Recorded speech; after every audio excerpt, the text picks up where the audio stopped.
On est parti pour le dossier de la semaine qui est consacré au manga qu'on aimerait, au manga et animé qu'on conseillerait aux gens qui sont pas très aficionados des mangas, qui sont assez néophytes dans le domaine. Alors, il faut savoir que aujourd'hui, le manga est un style d'œuvre assez répandu. Aujourd'hui, c'est devenu la norme pour beaucoup de gens. Voilà, les mangas, c'est ancré dans notre mode de vie et dans notre culture. Il fut un temps, ce n'était pas, avant de commencer à conseiller les titres, ce n'était pas forcément les cas. Je vois Xéa qui hoche la tête. Oui, c'est peu de le dire. Je pense que, c'était pas le cas. Déjà, c'était pas. Il y a une partie qui n'était pas acceptée socialement de base, et c'était surtout vu comme un sous-art, de la sous-culture, une sous-bande dessinée, vraiment un sous-livre. C'était regardé avec beaucoup de dédain, en fait, à une époque, le manga. Notamment par toutes les sphères un peu intellectuelles, du journalisme, des médias et tout, qui ne loupent pas une occasion, on peut le dire, de cracher sur le manga ou les animés. C'est clair. En fait, c'est... Ouais, c'est-à-dire J'allais dire que même il n'y a pas si longtemps que ça, j'ai envie de dire aussi, moi quand j'étais au collège-lycée, en vrai il n'y avait pas beaucoup de monde qui parlait ouvertement de manga, quoi. Il n'y avait pas beaucoup de monde qui l'assumait plutôt, genre. Ça, parce que du coup, il y avait soit les enfants adolescents qui, du coup, pouvaient des fois être vraiment mis à part parce que ils avaient cette passion du manga, de l'animé. Et aussi, du coup, même dans une sphère plus adulte, malheureusement, c'est un peu un comble au final de dire ça, où il y avait aussi cette méprise, certains, parce que ils y voyaient, je pense notamment à Ségolène Royal, qui voyait un danger pour les enfants sur l'impact que ça pouvait avoir, et aussi d'autres sur le fait que tu avais le marché japonais, comme dans d'autres domaines en fait, qui était en train de prendre pied vraiment sur la culture occidentale, et qui pour certains était en train de la menacer, etc. Donc bref, toujours un gros délire. D'ailleurs, finalement, quand on regarde aujourd'hui, est-ce qu'ils avaient tort, en tout cas, pas est-ce qu'ils avaient tort de le penser, mais est-ce qu'ils avaient tort que ça allait peut-être mettre à mal la BD? Quand on regarde aujourd'hui l'état de la BD en France, notamment chez les plus jeunes, je pense que le manga a sûrement, en tout cas, mis un peu la BD dans la merde aujourd'hui. Est-ce que après, c'est pas aussi un peu sélection naturelle? En fait, c'est une certaine façon ce que j'allais dire, parce que est-ce que c'est vraiment le manga qui a mis à mal la bande dessinée, ou est-ce que c'est la bande dessinée qui aurait suivi peut-être même le même chemin sans le manga en fait? C'est ça. Moi, je pense que je suis plus de l'avis du deuxième avis que tu viens de dire. Faut savoir du coup dans le chat, je sais pas si vous savez, sur la rediff également, ceux qui nous regardent de manière plus globale, le manga c'est ce qui se vend le mieux en France. On parle bien sûr de la France en termes de bande dessinée. C'est ce qui se vend le mieux et de loin. Genre vraiment en termes de chiffres, c'est un fait. Voilà, ça se vend beaucoup mieux. Et Xela n'a pas tort en disant que peut-être il y avait une sorte de dédain ou une peur en tout cas du manga comme étant une sous BD ou quelque chose là. On n'est pas là pour dire ça ou pas. Quoi qu'il en soit aujourd'hui, voilà, c'est la petite parenthèse pour dire qu'aujourd'hui c'est quelque chose qui est beaucoup plus répandu et beaucoup plus accepté par tous, notamment par le fait que il y a de plus en plus de mangas qui sortent chaque année en France. Ça s'arrête jamais, ça se vend toujours plus. Donc, on a de plus en plus de choix, beaucoup plus de titres divers et variés. C'est aussi dû aux plateformes de streaming qui se sont totalement emparées du genre. Je pense à Netflix, bien sûr, qui est le gros mastodonte en termes de plateforme de streaming qui diffuse pas mal d'animés, qui maintenant même produit ses propres animés. Ce qui est totalement fou. Aujourd'hui, tout le monde a un compte Netflix. Hein. Et si toi t'en as pas, tu es sur le compte d'un pote ou de ton frère ou de ta mère, quoi qu'il arrive. Et je pense que ça a pas mal aidé aussi. Qu'est-ce que vous pensez ça un peu de... Après, il y a la télé aussi, moi, je pense. Genre, l'arrivée de plus en plus de chaînes qui, par exemple, le G1, Game One, etc., qui sont bien installées. Et la chaîne manga aussi, par exemple, MCM, qui a pendant pas mal d'années instauré le manga et qui nous l'a un peu habitué. Enfin, ouais, je te rejoins totalement parce qu'en fait, pour moi, le problème initial, il se pose... Dans les anciens, genre le Club Dorothée, qui ont fait le boulot un peu salement, on va dire, à la va-vite. Et finalement, ça a créé des a priori pour ceux qui regardaient ça d'un peu de loin, tu vois. Je pense à les animés beaucoup censurés, beaucoup de violence, finalement. Quand tu vois le doublage derrière, il était un petit peu ridicule. Donc ça a accentué ce côté-là. Ça leur donnait raison, on va dire, entre guillemets. Parce que c'était pas fait professionnellement, on va dire, c'était un petit peu honteux. Mais là, aujourd'hui, comme Ilias l'a dit, il y a des plateformes comme Netflix, après t'as ADN, t'as toutes ces plateformes-là qui Maintenant, c'est un vrai métier, en vrai, de traiter l'animation et tout en France, ou même pas qu'en France, hein. Mais ça aide aussi à légitimiser le manga en France, et que ce soit le manga ou les animés, maintenant, les deux, ils sont complémentaires, ils sont très très bien vus en France. Il y a des personnes de tous les milieux qui sont fans de manga, et ça peut être un politique, un sportif, un streamer ou je sais pas quoi. Maintenant, tout le monde valide les mangas, et ça, c'est... Il y a encore même pas 7 ans en arrière, c'était pas le cas. Genre, c'est récent. Mais tu sais pourquoi aussi ça s'est démocratisé vraiment beaucoup. Kai qui parle de la télé, moi je remonterais même plus haut en parlant du Club Dorothée. Les enfants d'hier sont aujourd'hui des adultes. Ouais, clairement. Et tu parles des sportifs par exemple, ou des adultes, on va dire, qui sont entre la trentaine et la quarantaine, qui ont grandi avec le Club d'eau, qui comprennent, enfin qui sont totalement dans le délire. Il y a plein de trentenaires, quarantenaires qui sont fans de manga aujourd'hui. C'est normal, ils étaient déjà fans quand ils étaient plus jeunes. C'est des valeurs assez universelles, c'est des œuvres assez intemporelles pour certaines. Donc voilà, ils ont évolué avec leur temps et voilà. Donc ça, c'est aussi quelque chose de très très important. Mais bien sûr, les plateformes de streaming ont joué un grand rôle aussi là-dedans. Néanmoins, il existe encore des petits réfractaires. Il y a toujours le petit village gaulois qui essaie de pas se faire avoir par l'Empire romain. Coup, et justement, parlant de village gaulois, on disait la BD vend plus que tout, le manga vend plus que tout, machin. La meilleure vente par tome dans la bande dessinée, ça reste Astérix. Oui, bien sûr. Mais c'est un cas, ça reste Astérix. Oui, ils ont encore les gros best-sellers, ils les ont encore, mais c'est plus globalement que ça a décliné. C'est ça, voilà. Astérix, ça va se vendre toujours, mais dès que tu vas sortir peut-être du top 5 des BD, ça commence à sacrément se casser la gueule. Hein. Il y a un gouffre entre le top qu'on met beaucoup en avant et la BD un peu random, sans aucun jugement, un peu t'en prends une au hasard. Les chiffres sont pas les mêmes. Il y a un monde. C'est clair. Donc je disais qu'il y avait quand même quelques petits réfractaires et on est là pour les avoir à l'usure, toujours. À l'usure. C'est tout est à l'usure. Et du coup, on en a fait une petite liste de mangas qu'on conseillerait. N'hésitez pas dans le chat et dans les commentaires YouTube à conseiller des titres peut-être qu'on n'a pas conseillé, etc. Donc ça peut être cool, histoire d'avoir un partage. Et ça peut être assez sympathique. Est-ce que vous voulez qu'on commence tranquillement, peut-être par des mangas qu'on conseillerait à peu près à tout le monde d'abord, avant de donner à des tranches d'âge précises, ce genre de choses. C'est dur. C'est dur parce que, en fait, vu que le manga, par essence, est très divisé par les tranches d'âge. Il y a le shonen, il y a le seinen, il y a le kodomo. C'est dans la nature du manga de cibler un public assez restreint. Tu vois ce que je veux dire ? Ouais, mais après, ça reste c'est surtout le Japon, moi, je dirais, tu vois. Parce qu'aujourd'hui, je suis désolé, mais un titre, on va commencer par exemple par Death Note. Voilà, Death Note, c'est le truc le plus facile pour moi. Death Note, ça peut plaire autant à un jeune de 14 ans qu'à un adulte de 30 ans, tu vois. C'est pas... Mais typiquement, est-ce que ça peut plaire à ton petit frère qui rentre en primaire ? Je sais pas. Et est-ce que ça peut vraiment plaire, par exemple, à, je sais pas, la fameuse ménagère de 40-50 ans ? Je suis pas sûr, tu vois.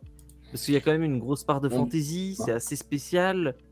Tu vois, genre, dans ce délire comme ça, c'est pas forcément le polar que je mettrais entre les mains en premier à une personne qui aurait plus de 40 ans. Tu vois. Alors, on va pas vous présenter Death Note, on va pas vous faire l'affront de vous affronter Death Note, de trucs, mais c'est un univers quand même qui s'ancre dans la réalité, dans notre réel, c'est au Japon, voilà. Il est vrai que un des arguments des gens qui sont pas très fans de manga, et ça revient très souvent, en tout cas je parle pour moi, c'est souvent les univers un peu surréalistes, j'aime pas trop quand il y a trop de, il y a des pouvoirs dans Death Note, mais on va en parler bien sûr, il y a trop de pouvoirs, quand ça part trop en cacahuète, etc., tout de suite ça devient un peu plus compliqué. Death Note, pour le coup, tu vois, je trouve que il y a des pouvoirs, il y a des choses qui se passent, mais ça reste assez concret. Ça se passe dans le Japon, t'as un jeune lycéen qui trouve un cahier. Le cahier, un objet qu'on a tous eu dans notre vie, au moins une fois, je pense, dans notre vie, j'espère, qu'on a la chance. Bien sûr, il y en a qui sont pas cette chance-là dans le monde, donc il faut quand même le dire. Et si t'écris du coup le nom de la personne complet, etc., elle meurt d'une crise cardiaque au bout de quelques secondes. Donc en soi, moi je trouve que c'est une bonne porte d'entrée dans le monde du manga, parce que justement c'est le mix parfait entre guillemets entre le réaliste et le surréaliste, tu vois, il y a du Ryuk, il y a du démon, il y a du Shinigami, etc. Mais en même temps, on reste assez dans un truc assez... C'est pas trop japonais non plus. C'est japonais sans être trop japonais, ouais. Ça se passe au Japon, mais globalement, même dans le nom des personnages, Light, c'est Raito, machin, on sait, mais bon, c'est Light. Elle, il est pas japonais. Il y a les mecs du FBI, ça parle énormément. Du coup, si tu as regardé un peu des séries policières américaines, des trucs comme ça, t'es pas perdu. Il y a Interpol, tu vois, t'es pas dans une situation où on te balance un concept de société que tu ne connais pas. C'est assez restreint à ce niveau-là. Je pense que c'est une bonne chose. T'as pas ce décalage culturel en fait. En fait, ce qui est marrant et qu'on retrouve dans pas mal d'œuvres qu'on va conseiller, en fait, c'est que les meilleures portes d'entrée, c'est ce qui offre un réalisme, que ce soit dans l'univers ou dans le récit, en fait. Notamment dans les récits, quand ça peut être des fois dur, etc., que c'est pas souvent tourné à la blague, etc. Pas trop non plus edgy, évidemment, mais juste un récit qui peut être réaliste, dur, etc. Disons, en fait, un format qui se rapprocherait plus d'une série, comme par exemple un Game of Thrones, un The Walking Dead, un Breaking Bad, etc. Ou alors un contexte qu'on vit tous les jours, quoi, comme l'école ou tout simplement le travail ou autre. Quoi. Bien sûr, Death Note, justement, c'est que tu fais bien de le comparer à des séries télévisées ou quoi, que ce soit l'anime ou le manga. Bon, déjà, ce qui est cool, c'est que c'est un manga qui est assez court, 13 tomes. Donc c'est pas trop dur pour une personne qui est pas encore tu vois trop proche du monde du manga. En animé c'est quoi, c'est 37 épisodes, un truc comme ça je crois. C'est 37 épisodes. C'est ça, c'est 37 épisodes. C'est 37 épisodes. Une très bonne VF. Une très bonne VF en plus qui plus est, donc la VF aussi aide, c'est vrai que c'est aussi un autre argument. Ça tu fais bien de le dire pour les animés. C'est vrai que je l'avais parlé je crois la semaine dernière d'ailleurs, je crois pour les films. Il y a beaucoup de gens aussi qui sont assez réfractaires aux animés parce que ça parle japonais. Bon, il y a des chances que les gens ne parlent pas japonais, on est en France, donc ça peut arriver, c'est une chose qui arrive. Et c'est vrai que les gens. Japonais ici, évidemment, hein, c'est Keijo effectivement, bien sûr, bien évidemment. Et du coup, c'est vrai que quand il y a des sous-titres, les gens sont ah ouais, mais je peux pas du coup regarder l'action qui se passe s'il y a pas, enfin s'il y a des sous-titres. Enfin, bref, moi c'est quelque chose que je comprends pas vraiment, mais c'est un argument qui existe malheureusement, donc il faut dire. Et pour le coup, Death Note a une VF et en plus a une bonne VF, donc. Ça, c'est important de le souligner. Et donc, pour revenir justement sur ce que disait Dorian, c'est que Death Note, c'est très rythmé aussi, comme il y a des cliffhangers, il y a toujours il y a toujours du suspense, il y a toujours des portées par ça. Et je trouve que les auteurs ont très bien réussi leur coup à ce niveau-là. C'est même, c'est le must en termes de série un peu à suspense comme ça. Ça veut dire quoi, edgy, que ça demande dans le chat? Edgy, si on devait définir le terme, c'est un peu le genre sombre et mystérieux, tu vois, en mode j'aime bien tu vois, un peu le genre de personne qui avait j'ai envie de dire au début des années 2010, c'est en mode moi j'aime bien les trucs sombres, dark, gore, etc. Ça définit un peu tout ce côté-là. Mais non, par contre, il y a quelqu'un dans le chat qui dit un truc assez intéressant avec lequel je suis pas du tout d'accord pour le coup. Ça parle de Watanabe, donc Samurai Champloo, Cowboy Bebop, qui serait pour lui de très bonnes portes d'entrée, notamment parce qu'ils ont une bonne VF et tout. Alors, moi je pense surtout à Samurai Champloo qui a un délire très particulier, que ce soit dans l'univers, dans la narration. Il y a énormément de contenu épisodique, surtout au début. Il y a des épisodes qui ont presque aucun sens, l'épisode du baseball ou l'épisode des zombies, la moitié. Enfin. Pour moi, Champloo, c'est un très bon truc à donner à quelqu'un qui veut s'intéresser d'un peu plus près à l'animation, mais à quelqu'un qui commence vraiment, je sais pas, vous en pensez quoi vous, parce que déjà oui, plus je suis d'accord. C'est pour le second rideau aussi, je pense. Moi, je suis d'accord. Pas pour les novices tout de suite, genre. À la limite, plus Cowboy Bebop que Samurai Champloo, tu vois, je dirais. Et encore que c'est du space opéra, c'est un peu compliqué quand même aussi peut-être pour les gens du grand public, peut-être. Hein, un peu vieux, je me dis. Mais pas, hein. Ça a super bien vieilli quand même. Enfin, oui, évidemment, je suis d'accord avec toi, mais c'est un truc à prendre en compte, tu vois. Bebop, je crois que c'est du 4 tiers, non? Sur l'original. Ouais. Si j'ai pas de conneries. Ouais. Ça, c'est un truc, c'est tout con, hein, parce que nous, ça nous paraît un peu surréaliste, mais c'est des trucs qui peuvent bloquer des gens, tu vois. Après, on parlait de bonne VF, on parlait aussi d'un cadre réaliste qui rappelle l'école, le travail, etc. Moi, la série, l'anime, le manga qui me vient tout de suite en tête, c'est GTO. Et je pense que ça a été la porte d'entrée pour beaucoup dans le chat ou même ici dans la team. GTO, pour moi, c'est peut-être l'anime parfait pour entrer dans cet univers. Genre, c'est au-delà de l'aspect humoristique qu'apporte GTO et tout, c'est surtout une leçon de vie à chaque épisode. Genre, ça brasse des thèmes forts, genre le harcèlement, la scolarité, les problèmes que tu peux rencontrer à l'école, etc. Et ça déjà, ça peut parler aux jeunes, mais tu peux aussi t'y retrouver même, genre, un peu quand tu rentres dans la vie adulte, tu peux te reconnaître en Onizuka, même s'il c'est un détraqué, c'est un fou. Mais voilà, le mec, il entre dans sa vie active, justement, Et je pense que ça peut parler vraiment à beaucoup de monde. Après, est-ce que ça peut parler autant à des darons? Je sais pas. Je sais pas s'il y en a, ils ont déjà fait l'expérience. Moi, j'ai carrément des profs qui ont regardé GTO, quoi. Ouais. Genre, Pour les c'est profs, dire. sont un prof. C'est vrai qu'on n'a pas parlé des profs, mais il y a des élèves qui sont assez proches de leurs profs. Et je pense que conseiller GTO à un prof, ça peut être très intéressant. Par contre, parce que c'est vraiment une relation prof-élève. Ouais, mais. Il y a beaucoup de références à la culture japonaise. En plus, c'est ancré dans une période un peu révolue aujourd'hui. C'est quand même. C'est spécial, tu vois. Genre, tu me dis pour un mec qui a entre 15 et 25 ans qui veut commencer ses animes, je te dis ouais, GTO, tu vois. Plus jeune ou plus vieux, je pense pas. Tu vois, c'est. Oui, après, attention, quand t'es plus vieux, t'es censé être plus ouvert aussi. Donc, normalement, oui, j'entends bien, mais. T'es plus axé à. Plus enclin. Quand t'es plus vieux, t'es plus ouvert. Quand on parle de manga, généralement, c'est pas vrai. Tu vois, genre, historiquement, on a vu que c'était pas trop le cas. Mais j'entends ce que tu dis, mais je pense que t'es plus ouvert, mais ça te parle moins, tu vois. Là où, comme tu disais, il y a une double lecture dans GTO qui est intéressante, c'est que quand tu le lis en étant collégien, lycéen, tu vas t'identifier en fait aux problèmes que peuvent rencontrer les élèves et tout. Là où quand tu le relis plus vieux, en fait, tu te retrouves énormément d'Onizuka qui galère, qui a une vie de merde, parce qu'il commence, il fait des tafs de merde, sa vie elle est nulle. Et quand t'habites dans ton 9 mètres carrés, t'es ça me parle, tu vois, c'est pas pareil. Mais je pense que quand t'as 45 ans et des gosses, Onizuka, t'es assez loin du personnage, tu vois. T'as une distance qui se crée vite en fait avec l'œuvre. S'il y a une autre œuvre sur laquelle je peux enchaîner par rapport justement, on parlait de Death Note, il y a une autre œuvre forcément qu'on est obligé de rattacher parce que c'est un peu les deux gros piliers qui sont conseillés aux personnes quand elles commencent. C'est donc tu as Death Note et évidemment tu as Shingeki no Kyojin. Avant tout, par contre, en animé, même si évidemment je conseille le manga énormément, je comprends totalement que l'animé lui aussi soit conseillé. Bon, encore une fois, est-ce que j'ai besoin de vous le présenter? Voilà, vous pouvez dire pour la blague à vos proches, c'est des gens tout nus qui mangent des gens, voilà. Le côté en fait des Titans qui peut un peu rappeler une époque notamment où c'est sorti où il y avait encore, j'ai envie de dire, c'était un peu encore là dans la mode des zombies, donc un peu dans la mode des êtres à part qui menacent l'humanité. Des monstres qui menacent l'humanité, c'est arrivé dans cette période-là, donc je pense aussi que c'est une des raisons de pourquoi ça a marché, parce que d'un côté, c'est un concept qui est pas souvent exploité, mais qui reste assez proche, et donc après, forcément, vous connaissez l'écriture de génie de SNK, vraiment beaucoup de directions osées, beaucoup de cliffhanger, beaucoup de retournements de situation, beaucoup de suspense, etc. Un univers prenant dès le début. Normalement, les personnes sont prises dès les deux premiers épisodes. Voilà, c'est un univers qui se positionne pas vraiment dans quelque chose qu'on connaît, en fait. C'est ça qui est aussi intéressant.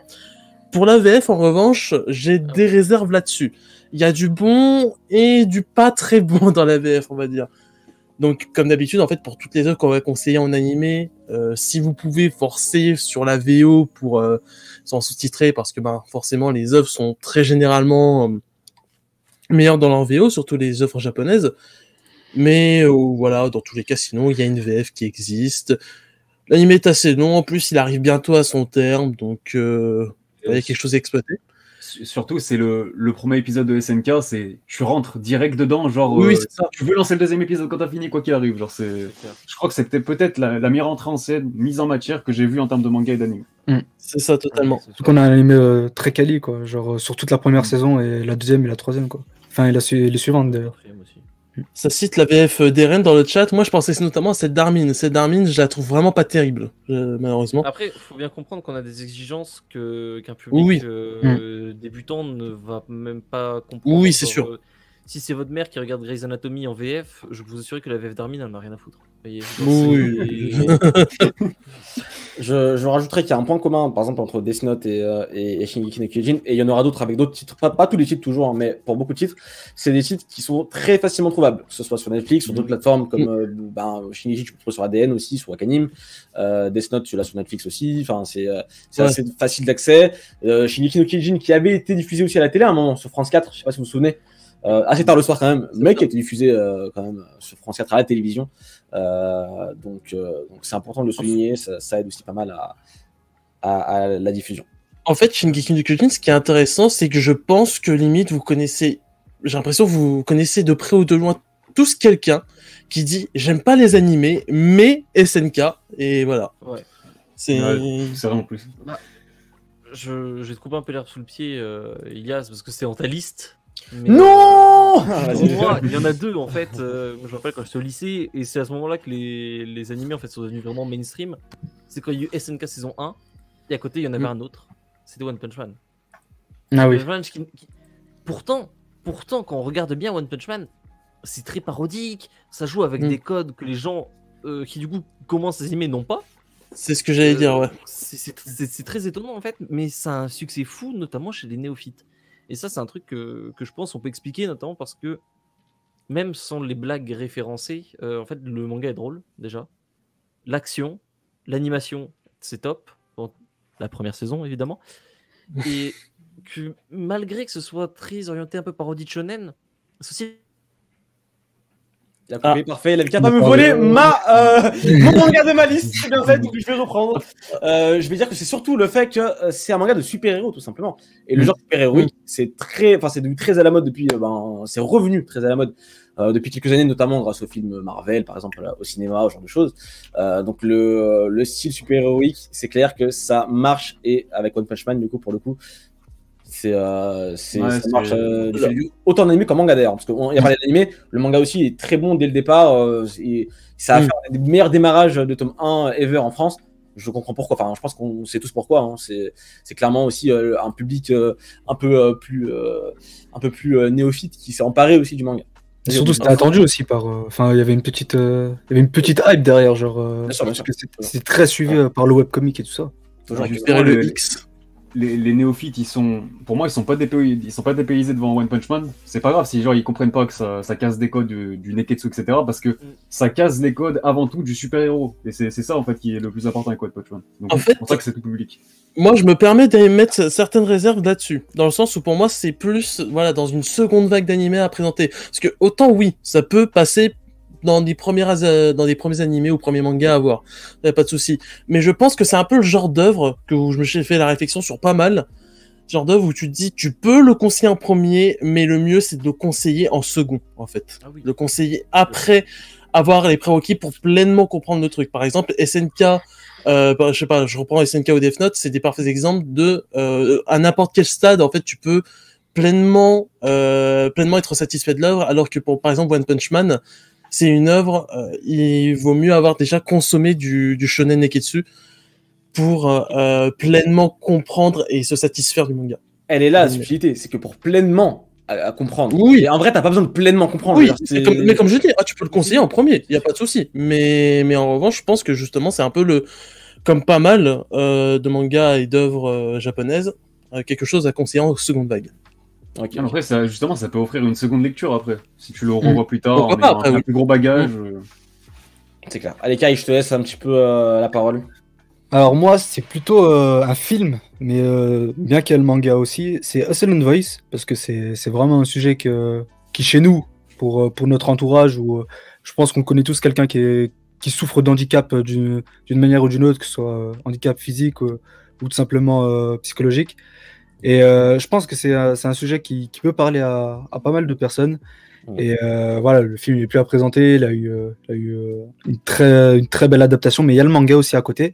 Donc voilà, il y a l'embarras du choix. Vu que le manga apporte des éléments en plus par rapport au film, c'est tout de suite intéressant que si tu fais découvrir à la personne le film en premier et qu'elle a vraiment kiffé et qu'elle veut en savoir plus, ça peut la pousser vers ce dernier. Et surtout, ça peut parler, ça peut créer justement une identification aux jeunes, que ce soit au collège ou au lycée, par rapport au thème de l'harcèlement.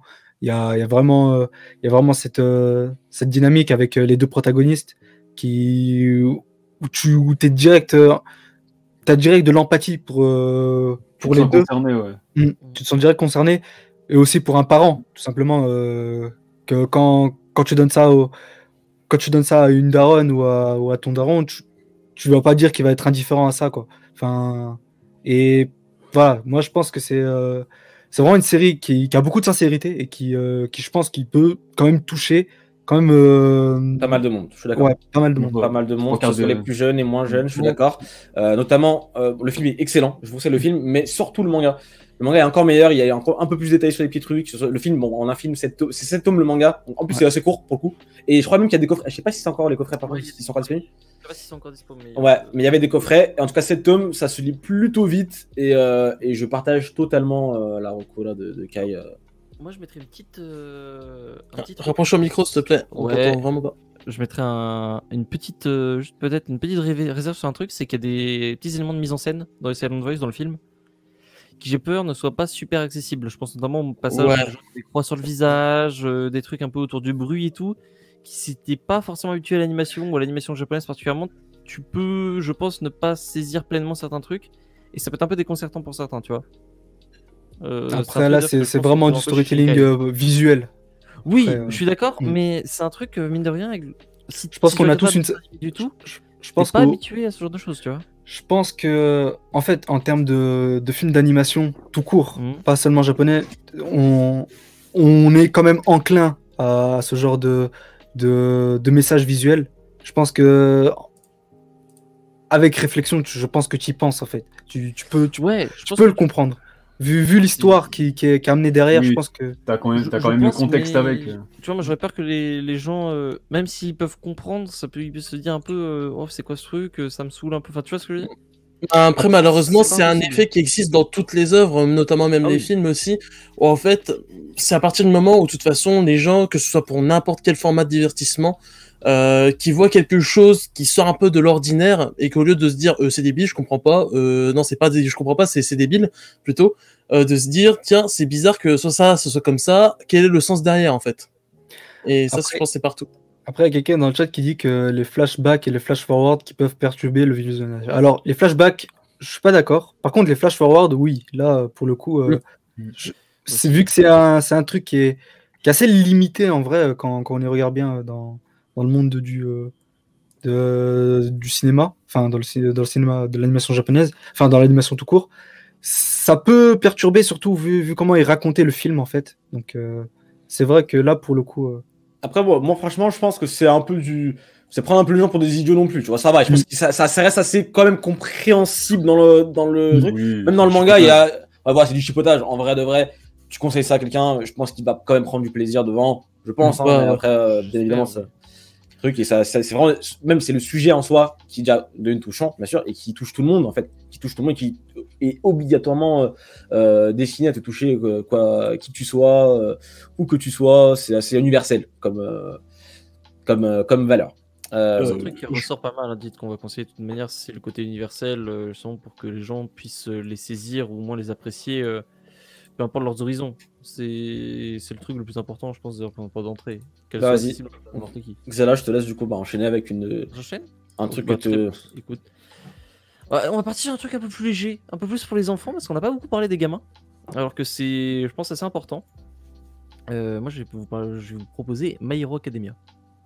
Parce que My Hero Academia, je pense, même si c'est pas forcément, de mon avis, le meilleur shonen, le meilleur neketsu, le meilleur manga du jump, je sais pas quoi.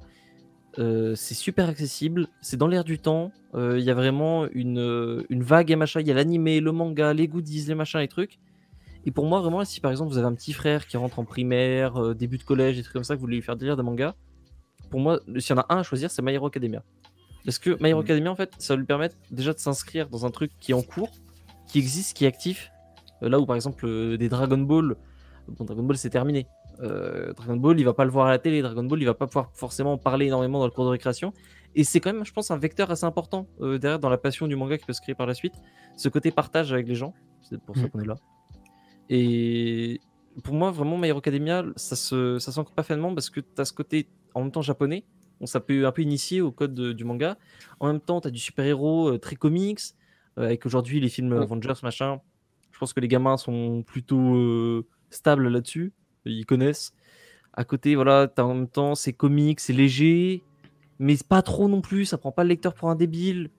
Donc, pour moi, vraiment, c'est un bon exemple de ce que peut proposer le manga en fait par la suite à un gamin. Et surtout, il y a aussi le cadre scolaire qui est universel finalement. On va tous à l'école, on a tous été à l'école, donc finalement, My Hero Academia, ça va très bien vieillir, ça va sans aucun doute, ça va traverser les générations.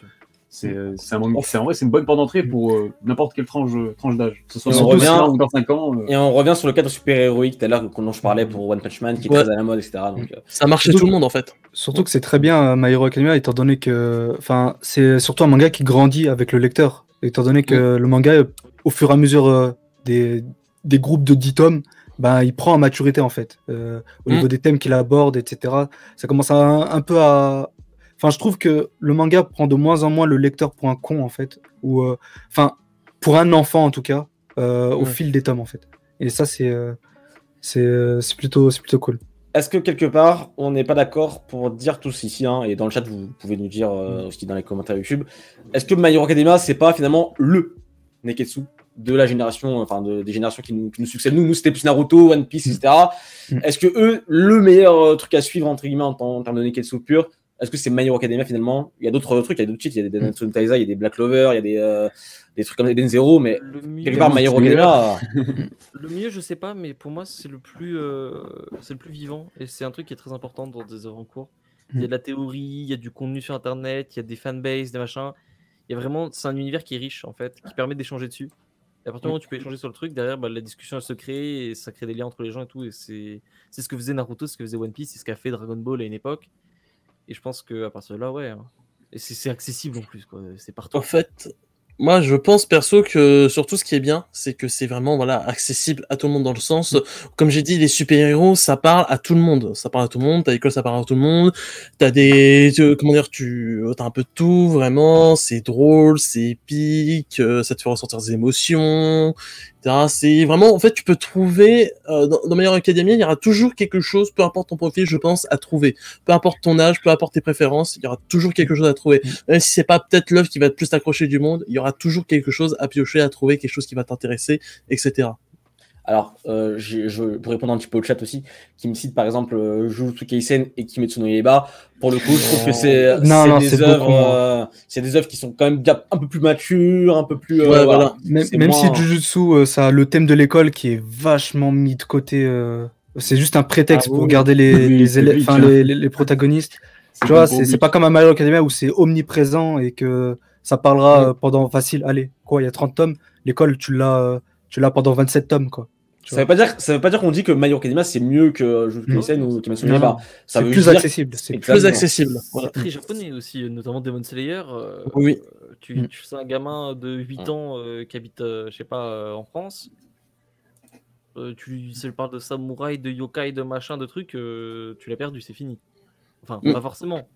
Mais t'as plus de chances de le toucher qu'un truc qui est finalement très, très international quand même, machin. Ouais, après, attention, faut pas non plus sous-estimer ce côté-là, fantaisiste où tu découvres vraiment un autre univers et tout, parce que on a tous commencé par Dragon Ball. Et Dragon Ball, voilà, c'est l'œuvre qui nous a fait le plus voyager, je pense, et ça pose aucun problème, tu vois. Ah oui, tu vois, mais par exemple, un exemple qui aurait rien à voir, genre un Fairy Tail, tu vois. Fairy Tail, c'est un monde qui n'a rien à voir, qui est ultra fantaisiste, c'est de la magie, machin, mais c'est accessible à, je pense, à peu près n'importe qui en termes de concept, en termes d'univers, tu vois. Là où des trucs comme Kimetsu ou même Jujutsu Kaisen, par exemple, les thématiques d'exorcisme, c'est vachement ancré dans la culture, dans la religion japonaise et tout. L'exorcisme, faut accrocher, hein. C'est très terne, hein. C'est très terne comme univers. Par exemple, moi je sais que l'exorcisme, enfin les mangas d'exorcisme, faut pas me conseiller ça. Je n'aime vraiment pas, ça m'attire pas. Mais voilà, c'est assez spécial en fait.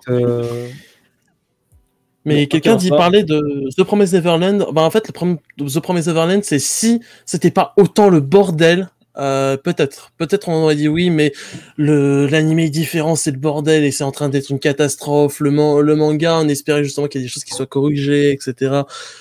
C'est vraiment, c'est trop dur pour dire. Oui, mais pour un public moins exigeant, on va dire, ça fait largement. Ouais, même après. Ma mère a bien aimé.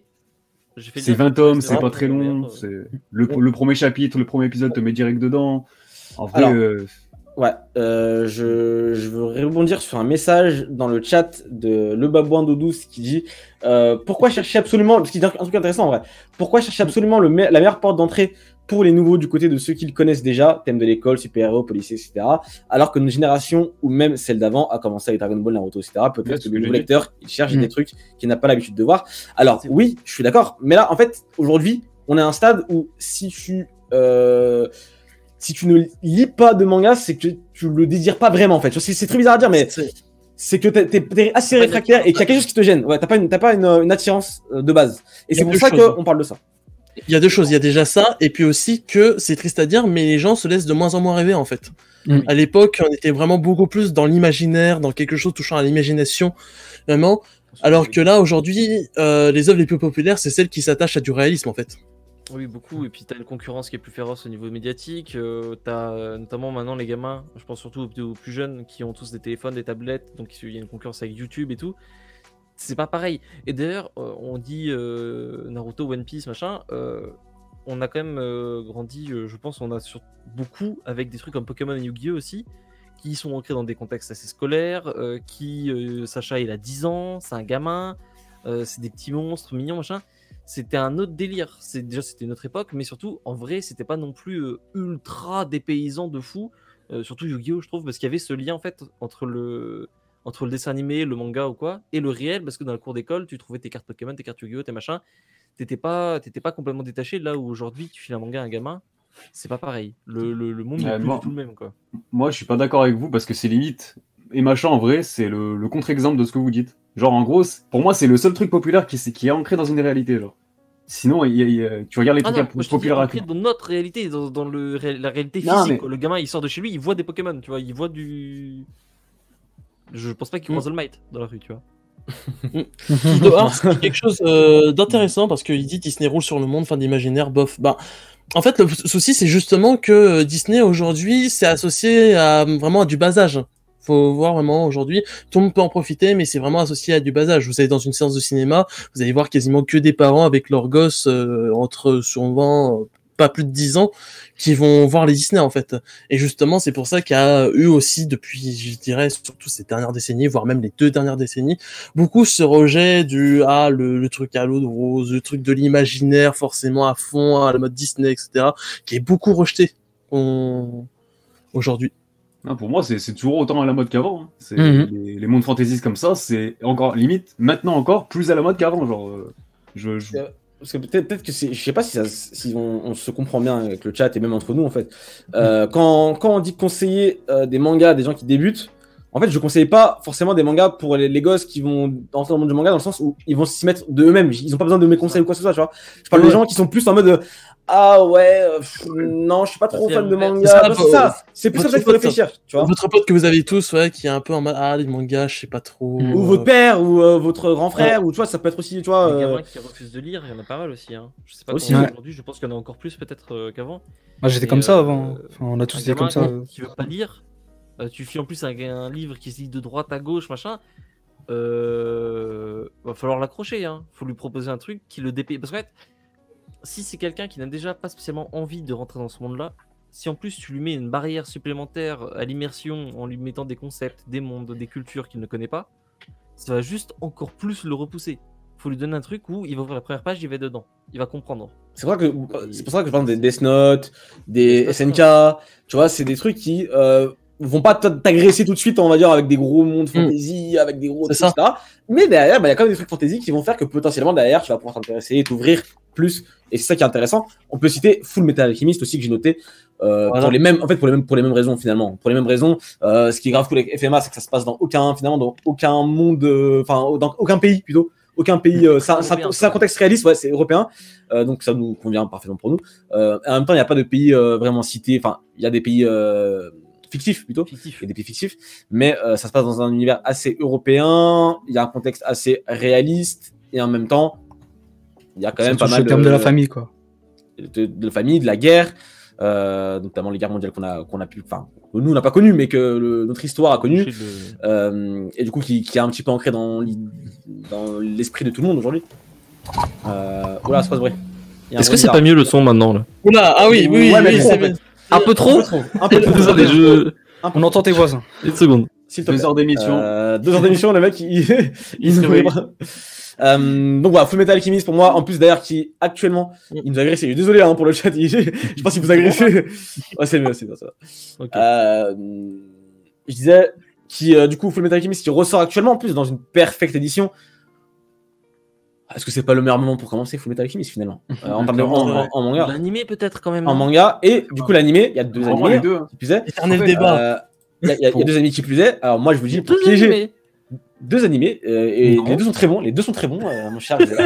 On pourra en faire une émission complète si tu veux. En fait, mais cela dit, la force de Full Metal et c'est assez rare finalement, c'est que c'est limite l'exemple parfait de l'œuvre parfaite en fait, genre que ce soit le manga, le premier anime qui propose une histoire alternative qui est excellente aussi, Brotherhood qui est donc le second animé qui est très fidèle au manga.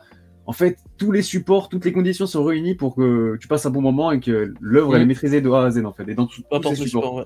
Alors moi même le piège que je vous conseillerais de tendre à la personne qui ne veut pas forcément lire de manga, etc. Parce que la personne va devenir fan de Full Metal quoi qu'il arrive.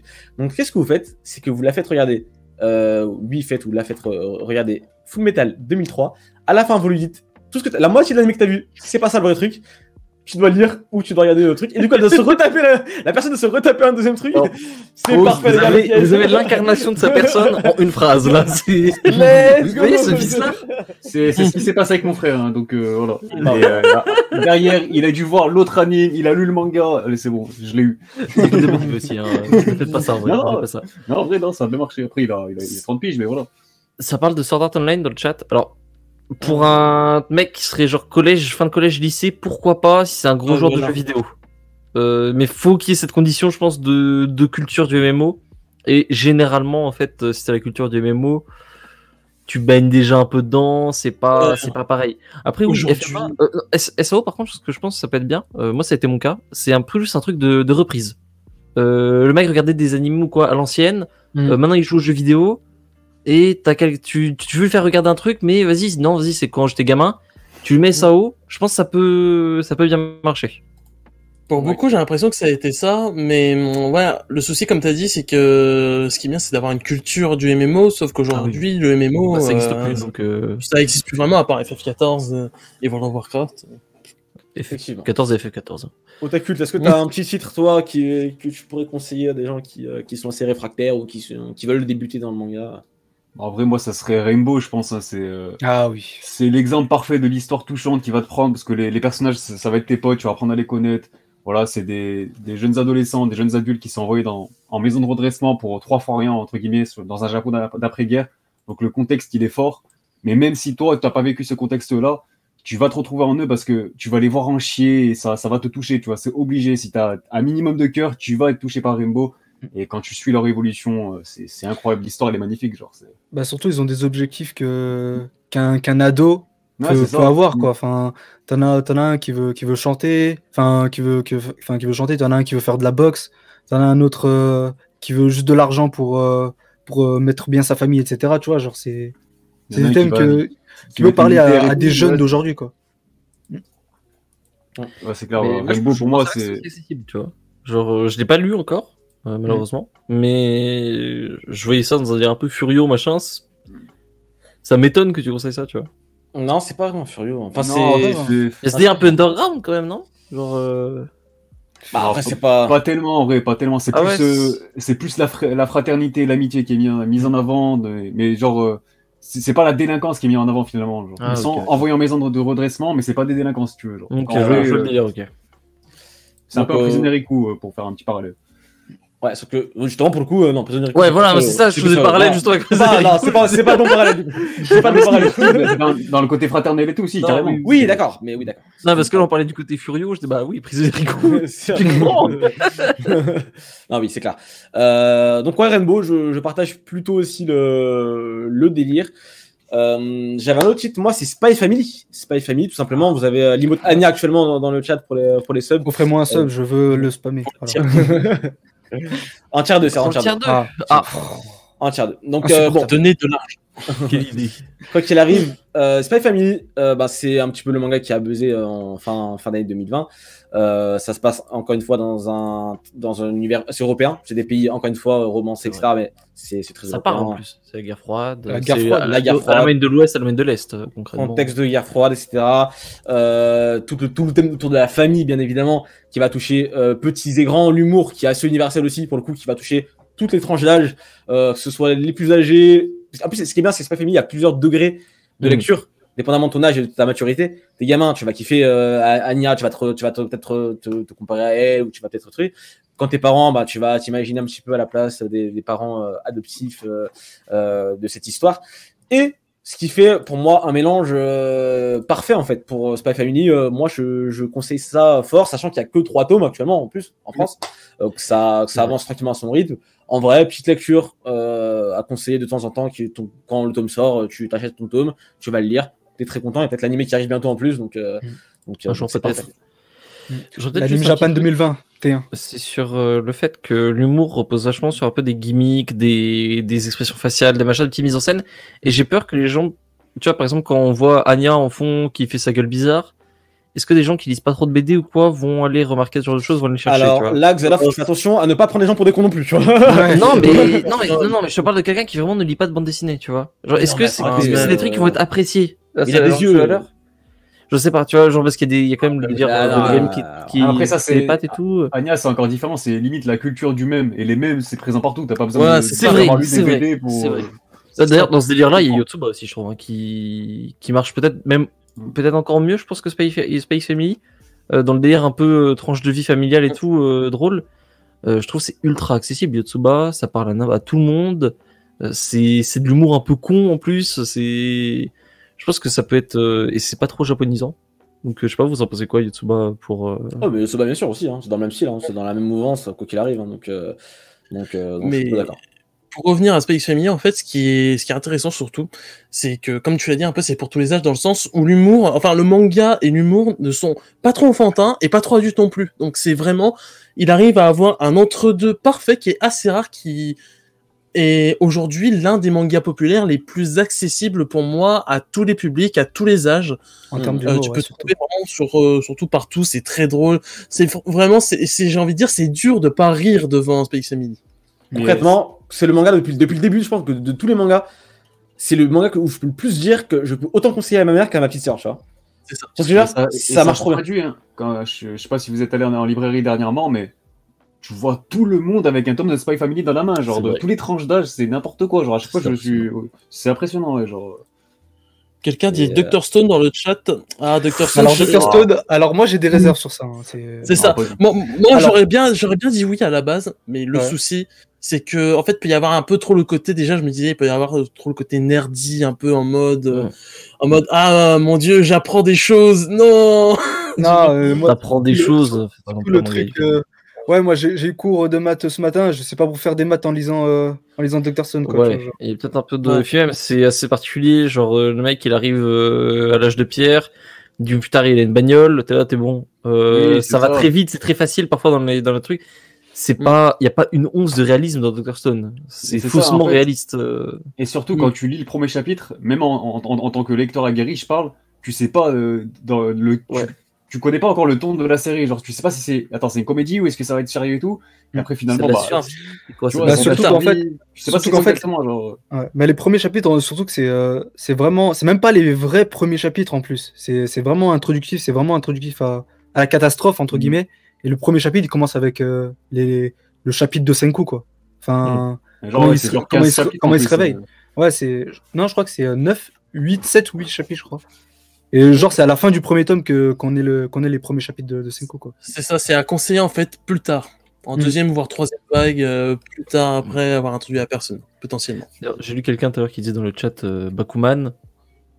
J'espère que c'est une blague. Parce que là, Bakuman, ça n'a aucun intérêt. Il va se battre non, mais je dis pas ça en mode, je pense vraiment que le mec déconne parce que, typiquement, Bakuman, c'est génial. Ça, y a pas de débat. Mais c'est vraiment le truc où si tu n'as pas fait un bagage avant, ça n'a aucun intérêt, à lire. C'est nul, quoi. Demain, je vais voir ma petite sœur, je lui fais le Bakuman. mais je n'ai rien à foutre en fait. T'es pas investi dans le truc parce que tu comprends pas ce que tu lis. Allez, Kai, vas-y, je te laisse penser à un autre titre si tu veux bien. Bah là, dans le chat, je vois Kaguya-sama. Et là, je me pose des questions. Est-ce que j'ai des réserves? Est-ce que si t'as pas vu un truc comme The Office ou Brooklyn Nine-Nine, genre tu peux pas apprécier Kaguya-sama. Parce que c'est un peu le même délire, c'est un peu épisodique avec un petit fil derrière. Ça joue beaucoup ça joue beaucoup sur des codes de société japonais. Ouais. Notamment sur le côté un peu élitiste, sur la famille Kaguya. Il y a aussi il y a des gros jeux de mise en scène, des références. Je crois qu'il y a un épisode où il y a des références à Street Fighter, des trucs comme ça. Enfin, c'est quand même, c'est ultra. Je sais pas, c'est bizarre. Enfin, t'as à la fois de la culture pop dedans, mais t'as aussi un peu de quelque chose qui est assez centré sur le Japon et des codes que tu connais déjà du manga en fait.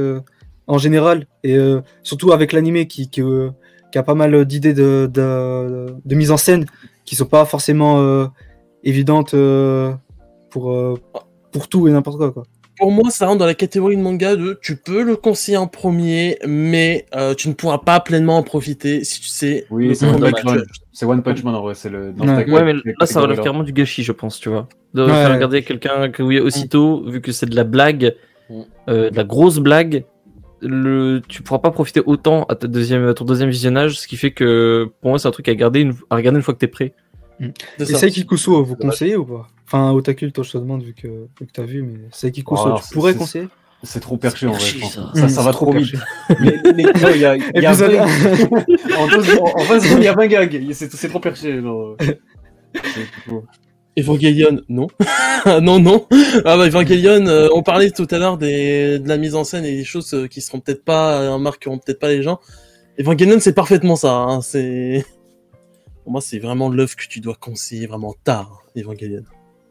Pourtant, t'as conseillé Shingeki no Kyojin, mais bon, bref, c'est un autre débat. Je rigole, c'est bon. Non, mais c'est le côté actuel.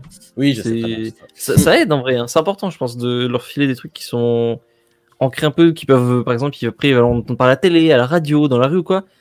Ça fait que ça reste dans la tête, ça développe un intérêt que les gens peuvent partager, quoi.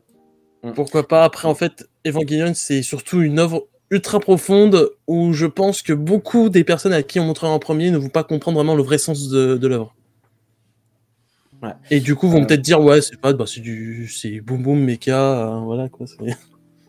J'ai vu un titre. J'ai vu un titre repasser pas mal de fois, je l'avais noté, donc je vais quand même le dire aussi, c'est Erase. Erase, ça passe plutôt bien aussi en termes de grand public, ça parle à tout le monde. C'est un héros qui remonte dans le passé pour sauver la jeune fille dont il était amoureux. Enfin bref, c'est assez basique comme scénario et en même temps ça marche super bien. C'est super bien raconté, que ce soit dans le manga, dans l'animé. C'est un anime qui aujourd'hui est devenu très populaire auprès du public, déjà du public, hein, quoi qu'il arrive. Donc, Erase, pour les mêmes raisons, encore une fois, ça se passe dans un contexte assez réel. Il y a des petits pouvoirs surnaturels à droite à gauche, mais le gros reste truc. Et c'est une série suspense. Il y a des meurtres, il y a des choses assez trucs. Ça, voilà, ça passe toujours bien auprès du grand public. Dorian, t'avais un autre titre, toi, peut-être? Ouais, notamment, il y avait quelqu'un qui parlait tout à l'heure de Assassin's Voice.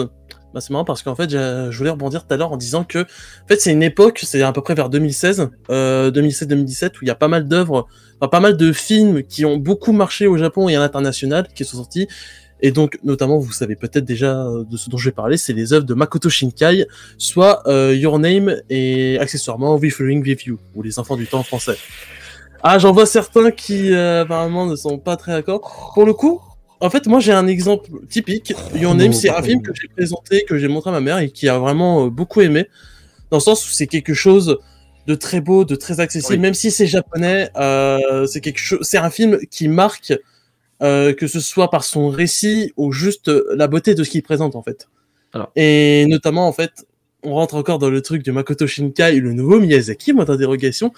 Où en fait il y a cette vibe d'une certaine façon du Ghibli qui a beaucoup marqué de gens à l'époque aussi. Alors pourquoi tu veux faire entrer la personne par l'animation via le nouveau Miyazaki quand tu peux le faire entrer par Miyazaki lui-même? C'est ça ma question maintenant. C'est ça. Et... Ah, mais en vrai, je vois ce qu'il veut dire. Non, mais oui, mais par contre, c'est vrai que je pense qu'il y a un truc où je te rejoins carrément, c'est que visuellement, ça peut notamment briser un peu des préjugés sur l'animation japonaise, en mode c'est violent, c'est pas beau. C'est ça. Your Name, c'est plutôt poétique, c'est beau, et visuellement ça tue. Donc déjà, ça, voilà. Par contre, là où je suis absolument pas d'accord, c'est au niveau du scénario. Your Name, il y a des gens qui déjà plutôt habitués ont à moitié rien compris au film. Il y a des voyages dans le temps qui sont pas vraiment exprimés, c'est pas clair, c'est beaucoup de sous-entendus, de machin. Il y a tout, en plus, il y a tout le délire un peu quand ils font leur gender swap là, quand l'autre se retrouve dans le corps de machin. C'est pas mal de gags qui sont quand même assez japonais. Et même pour moi, vraiment le délire de voyage dans le temps, même la fin et tout. Les gens, je pense, vont pas pouvoir, vont pas l'apprécier pleinement. Vraiment, en plus, c'est une romance typiquement un peu Odorose Cucu japonaise. Non, franchement, moi, je suis pas d'accord. Pour moi, c'est quelque chose, justement, ça peut toucher un peu tout le monde. Tout le monde peut comprendre. Enfin, tout le monde peut comprendre par rapport à les derniers points que tu viens de dire. Par contre, sur l'histoire, je reconnais que oui, c'est pas le truc le plus facile à comprendre, mais c'est pas comme d'autres œuvres où c'est un peu j'ai rien compris, au revoir. Là, c'est le genre d'œuvre un peu comme de nombreux films où en fait, comment dire, il y a un côté tellement, comment expliquer? Tu peux toucher un peu la compréhension de la chose, mais tu peux difficilement l'avoir complètement. Et c'est le genre de film qui va te marquer, tu vas te dire, je vais peut-être le revoir, tu vois. Je vais peut-être le revoir pour mieux comprendre, mais dans le sens où c'est dans un sens positif et pas juste oh, j'ai pas compris, poubelle. Oui, c'est pas gênant de pas l'avoir pleinement compris, en tout cas. C'est ça. C'est vrai. Il y a aussi ça, et Wishing View aussi, ça s'inscrit un peu dans la même lignée, même si je conseille surtout Your Name. Ouais, très bien. Non, je rigole. Pour les mêmes raisons, on peut bien évidemment conseiller du coup les Ghibli, bien évidemment. C'est évidemment Soda aussi, ça le disait dans le chat. Amuro Soda, effectivement. Surtout Ghibli, tu peux les voir en famille littéralement, donc c'est un peu Disney quoi. Donc. Il y a un auteur dont on a parlé plus tôt dans l'émission qu'on n'a pas cité encore, donc on va quand même le faire, c'est Naoki Urasawa, bien évidemment. Moi, le titre que je conseillerais le plus dans toute sa bibliographie, c'est bien sûr Monster. Monster, ça se passe en plus, encore une fois, dans un univers assez en Allemagne, simplement, en Europe, quoi. En Europe. Donc ça se passe en Europe, dans un contexte qu'on connaît bien encore. Ça mélange encore une fois le contexte assez réel et surréaliste avec encore une fois un polar haletant où à chaque fin de tome, t'as envie de lire la suite, t'as envie de savoir ce qui s'est passé, t'as un méchant charismatique de fou. 20th Century Boys, je vois dans le chat, il y a Xela aussi qui voulait en parler un petit peu, mais Monster pour moi, en tout cas, c'est l'œuvre de Naoki Urasawa que je conseillerais en premier, voilà, pour surtout, Monster, la narration du tome 1, c'est quelque chose quand même. Hein. On rentre super vite dans l'histoire. Surtout que t'as les deux supports pour le coup là. C'est soit, ok, t'aimes bien l'animation, t'as l'anime. Tu veux lire, t'as le manga. Voilà, une VF pour Monster? Oui, je crois. Hein. Très bonne. Je suis japonais. Ah mais oui, je suis japonais quand il même. est tellement japonais dans la scène que je pensais que ça venait de la VF. Enfin, genre je l'avais. Elle est excellente.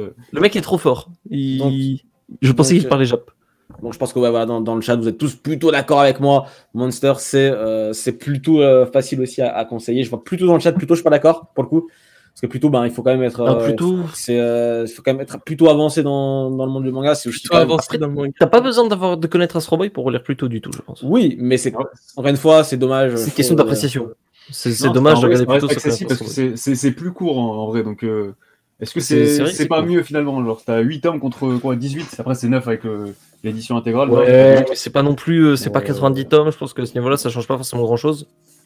Ah, quand je disais avancer dans le manga, je parlais pas du manga plutôt en soi, avancer dans le monde du manga. Oui, c'est pour ça que je rigolais. Et bon, voilà, bref. 20th Century Boys, là, toi tu voulais le conseiller. Moi, 20s, c'est vrai qu'il n'y a pas d'animé, donc ça pose un petit problème, et c'est vrai que la narration est plus compliquée. Mais par contre. Ça commence mal déjà.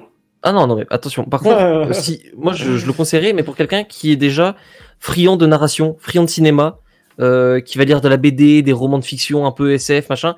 Voilà, quelqu'un qui aura un profil comme ça, je pense que 20 ça parle parfaitement, surtout si c'est quarantaine, cinquantaine. Moi je sais que mon daron il a commencé les mangas avec 20th Century Boys, et c'est vraiment genre parce que ça parle en fait d'époques et de thèmes qui ont été très marquants pour les gens de la génération plus de nos parents du coup, l'alunissage, le passage à l'an 2000, tous ces trucs-là qui, je pense, résonnent vraiment et font que même si ça se passe au Japon, t'as quand même ce côté culture universelle.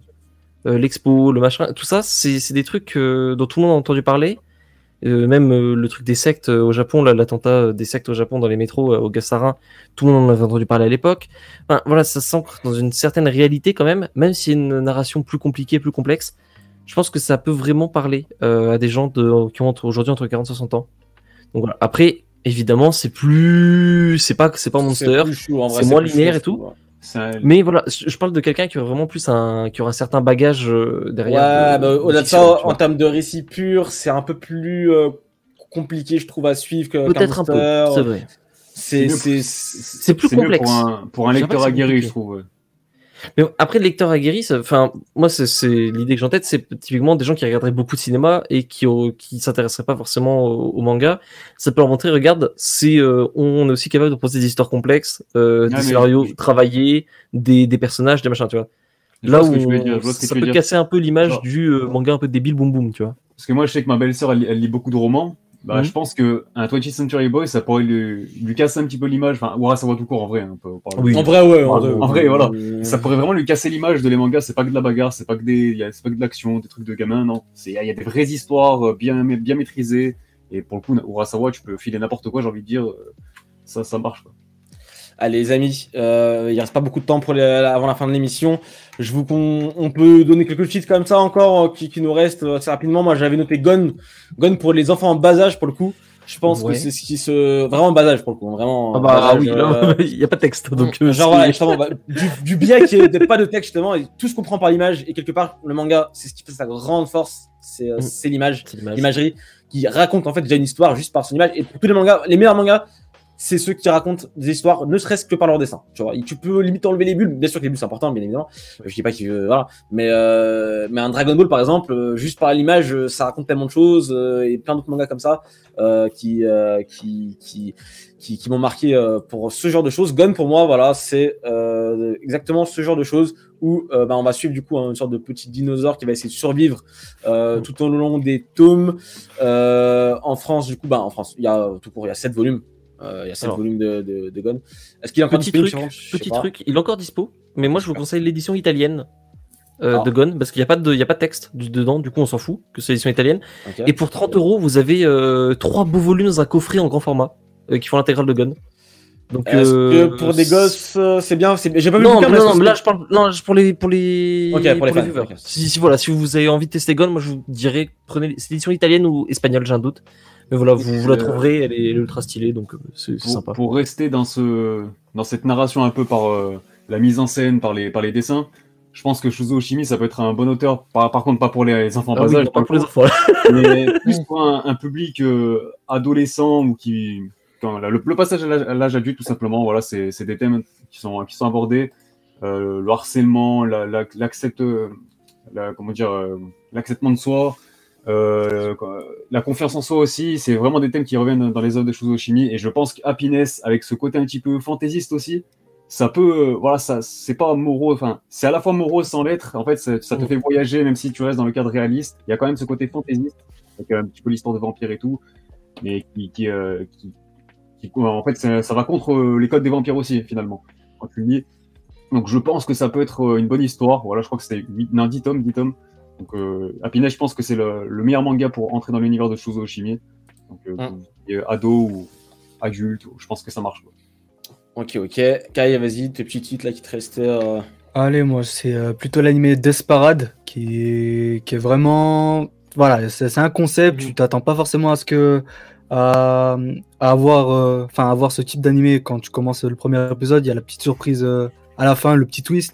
Et surtout, il y a un petit événement qui va changer un peu l'ADN de l'anime par la suite.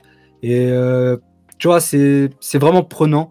C'est vraiment, il y a vraiment un côté très très pesant sur le sujet. C'est surtout, on parle de la mort, du fait, c'est quand même se poser pas mal de questions sur ce qui se passerait à l'au-delà, sur nos actes. On peut se retrouver au travers de certains personnages. Il y a des moments aussi très touchants. On parle de 2 personnages, par exemple, qui s'aiment, mais qui ne savent pas qu'ils sont morts, et qui pourtant s'appréciaient avant. Et voilà. En plus, c'est 12 épisodes et c'est vraiment une expérience en fait. Voilà, c'est un petit truc à regarder un soir, vite fait. Hop.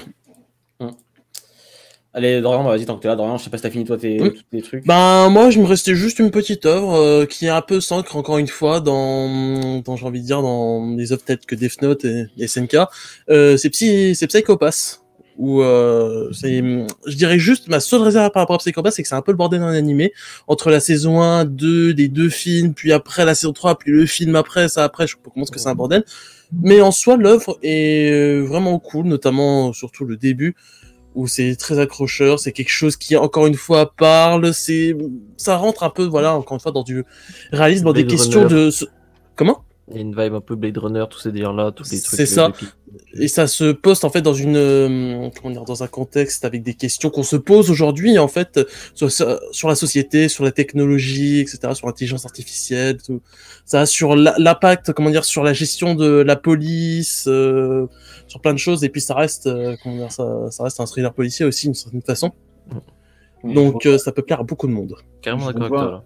Je rejoins un petit peu le chat par contre dans le sens où c'est pour un premier anime, c'est quand même un petit peu compliqué, je trouve. Genre, pour rentrer dans le délire et tout. Tu trouves en vrai, ça dépend des gens, quoi. Surtout, la saison 1, encore, je veux bien. Elle fait très mal le taf et tout, mais après, ça part un petit peu en couille. Enfin, en tout cas, c'est mon avis. Après, je sais pas. C'est un peu le même problème qu'avec The Promised Neverland. Autant, la saison 1, elle va faire le taf, mais après, peut-être que là, tu vas perdre les gens. Ouais, mais une fois que t'as fait la saison 1, que tu l'as accroché, c'est bon, tu peux lui filer autre chose, tu vois. Totalement. Je pense que la saison 1 ça rapproche vachement des trucs de SF qu'on a vu récemment, ou moins récemment d'ailleurs, donc j'y pense. Ça parle vachement en fait, si t'as une culture un peu SF d'anticipation occidentale. Il faut quand même des conditions, tu vois, genre. Oui, évidemment. Mais là, de toute façon, on va pas donner ça à un gamin de 5 ans en lui disant, regarde ce qui passe, tu vois. C'est pour un certain public. C'est évidemment. Mais généralement, à partir du moment où t'aimes les thrillers policiers, et tout ce qui tourne autour, généralement, tu vas accrocher assez vite. Et c'est 25 épisodes, donc voilà, une fois que t'as fait la saison 1, le reste, ça peut s'enchaîner assez facilement. Dommage qu'il n'y ait que la saison 1 de bonne. Allez, sur ce, les amis, on va pouvoir continuer. Il y a 2 bons films, ça le menteur. C'est vrai. Ok, palmarès, il y a de bons films, ça a derrière. Effectivement. Bon, en tout cas, pas mal de titres. On n'a pas pu tout citer, bien sûr. Il y avait plein d'autres titres auxquels on pensait. N'hésitez pas dans les commentaires YouTube, si vous nous regardez, de nous proposer pas mal de titres. Ça peut nous inspirer aussi des choses qu'on avait peut-être déjà notées de notre côté, peut-être des choses qu'on n'avait pas auxquelles forcément pensé, et ça peut nous aider pas mal. En tout cas, on vous a donné une petite base, voilà, des petits titres à droite à gauche qui peuvent plaire à petits et grands. Maman, papa, petit frère, petit cousin, voilà, on a un peu de tout. Faut savoir faire les bonnes pioches pour les bonnes personnes toujours. Hein. Et de toute façon, aujourd'hui, encore une fois, je le répète, j'avais commencé comme ça le dossier, mais le manga aujourd'hui tend à devenir de plus en plus, s'il ne l'est même pas en fait déjà, il se démocratise de plus en plus. Et aujourd'hui, en fait, tout le monde regarde des animés en fait indirectement. Peut-être pas autant que nous, voilà, nous qui vous parlons, et vous dans le chat, effectivement, on est des gros fans, etc., et qu'on suit les animés par saison, qu'on est vraiment assidus dans notre façon de regarder. Aujourd'hui, les gens, on va dire, normaux, ils ouvrent un petit... normaux. Nous, on n'est pas normaux. c'est pas ce que je veux dire, mais vous avez compris. En gros, ils se posent devant Netflix, hop, il y a toujours des animés dans la liste. Hop, tu peux te taper un petit Erase, comme tu peux te taper un petit Death Note, un petit Hunter x Hunter. Aujourd'hui, tu peux te taper un petit... voilà. Donc, il y a toujours des choses qui pop et qui sont à la portée. En fait, c'est ça qui est important. C'est plus que maintenant, c'est à la portée de toutes et tous, très facilement. Là où, à l'époque, il fallait faire l'effort d'aller chercher. Si tu voulais regarder Naruto, par exemple, fallait taper Naruto VSTFR épisode 1, tu vois, pour le trouver. Ça arrive Après, il y avait la télé, bon, c'est encore autre chose. Pour Naruto, mais pour les autres œuvres un peu moins mainstream, en tout cas, il fallait plus chercher, et c'est ce qui fait du coup la force aujourd'hui et l'expansion du manga.